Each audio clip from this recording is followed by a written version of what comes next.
उसके बाद आपको सी में बताया गया है भेड़िया, वो यहाँ पे है।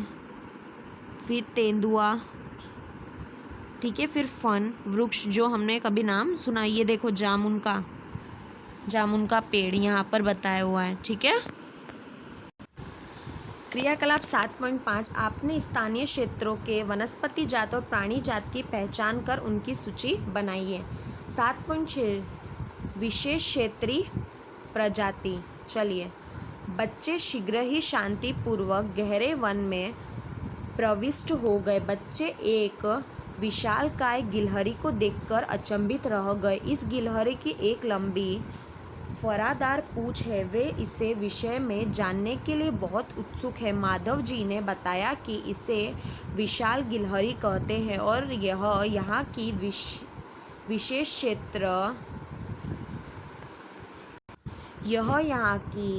विशेष क्षेत्र की स्पीशीज है। चलिए आगे। पौधे एवं जंतुओं की वह स्पीसीज जो किसी विशेष क्षेत्र में विशिष्ट रूप से पाई जाती है, विशेष क्षेत्र में स्पीशीज कहते हैं। ये किसी अन्य क्षेत्र में प्राकृतिक रूप से नहीं पाई जाती। किसी विशेष प्रकार का पौधा या जंतु किसी विशेष क्षेत्र, राज्य अथवा देश का एक विशेष क्षेत्रीय हो सकता है।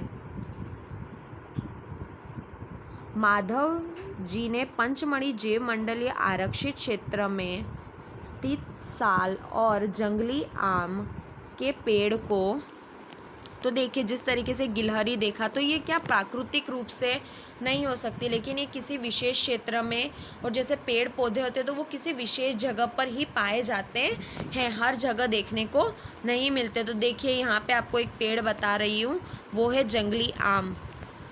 इस तरीके का पेड़ होता है पंचमढ़ी में, जंगली आम का पेड़। अब आगे देखकर विशेष क्षेत्रीय वनस्पति जगत का उदाहरण दिया। विसन भारतीय विशाल गहरी गिलहरी चित्र 7.b तथा उड़ने वाली गिलहरी इस क्षेत्र में विशेष क्षेत्रीय प्राणी है। प्रोफेसर अहमद ने बताया, इनके आवास के नष्ट होने, बढ़ती हुई जनसंख्या एवं नई स्पीशीज के प्रवेश से विशेष क्षेत्रीय स्पीशीज के प्राकृतिक आवास पर प्रभाव पड़ सकता है तथा इसके अतिरिक्त भी खतरा हो सकता है। तो क्या बोला है कि धीरे धीरे क्या होता जा रहा है, जनसंख्या बढ़ती जा रही है और धीरे धीरे जितने भी प्रजातियां हैं तो वो क्या होती जा रही है, समाप्त होती जा रही है। देखिए इस प्रकार की गिलहरी है जिसको देखकर बच्चे अचंभित हो गए थे।